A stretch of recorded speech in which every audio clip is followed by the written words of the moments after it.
সেনা দিবসের ঘোষণার পরে আমার মনে হয় এটা দ্বিতীয় দিবস।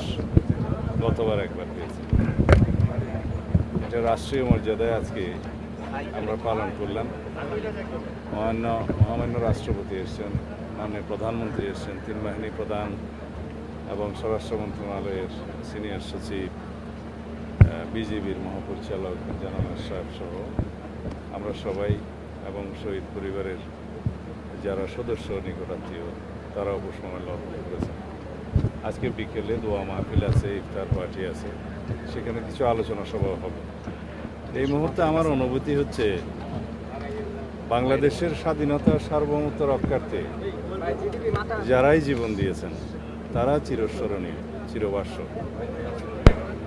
এই পিলখানা হত্যাকাণ্ড শুধু বাংলাদেশে নয়, পৃথিবীর নৃশংস হত্যাকাণ্ডগুলোর মধ্যে অন্যতম। এই জঘন্য হত্যাকাণ্ডের পিছনে কি উদ্দেশ্য ছিল তা খুঁজে বের করার জন্য তৎকালীন সরকার দুটো কমিটি করেছিল, যার কমিটির রিপোর্টগুলো শেষ পর্যন্ত প্রকাশিত হয়নি। গত অন্তর্বর্তীকালীন সরকারের সময়ে একটা স্বাধীন জাতীয় তদন্ত কমিশন গঠন করা হয় এবং সেই কমিশনের রিপোর্ট আমাদের সামনে এসছে। আমরা সরকারে এসেছি জনগণের ম্যান্ডেট নিয়ে অল্প কিছুদিন হলো। তার আগে ইন্টারিম গভর্নমেন্টের সময় এই রিপোর্ট তারা হাতে পেয়েছে। সেই রিপোর্ট বাস্তবায়নের জন্য তেমন কোনো পদক্ষেপ নেওয়া হয়নি। আমি দুই একদিনে দেখেছি, আমি কয়েকদিন আগে এই রিপোর্টটা পুরো না দেখেই কিছু কথা বলেছি যেগুলো আজকে সংশোধন করতে চাই।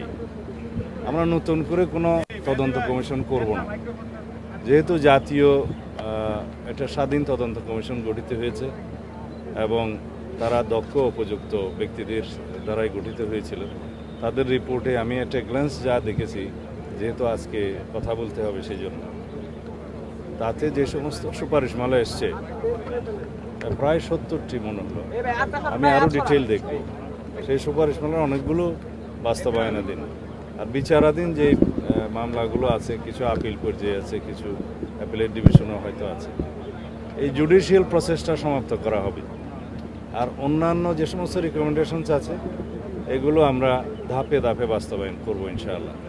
এবং শহীদ পরিবারদের এই জাতিকে আশ্বস্ত করতে চাই যে পিলখানা হত্যাকাণ্ডের যথাযথ বিচার করা হবে এবং ন্যায় বিচার নিশ্চিত করা হবে, যাতে এই জাতীয় কোনো ঘটনা আমাদেরকে জাতীয় জীবনে আর না দেখতে হয় ভবিষ্যতে। সেজন্য যে সমস্ত পদক্ষেপ নেওয়া জরুরি, সমস্ত পদক্ষেপগুলো আমরা নেব ইনশাআল্লাহ। বাংলাদেশের স্বাধীনতা সার্বভৌমত্বের প্রতি হুমকি ছিল একটি ঘটনা, এবং বাংলাদেশের সেনাবাহিনীকে আন্ডারমাইন করা বা দুর্বল করা এটা একটা লক্ষ্য ছিল। সেটা তাদেরই থাকতে পারে যারা বাংলাদেশের স্বাধীনতা সার্বভৌমত্বে বিশ্বাস করে না অথবা একটা দুর্বল রাষ্ট্র হিসেবে এই দেশকে দেখতে চায়। ধন্যবাদ।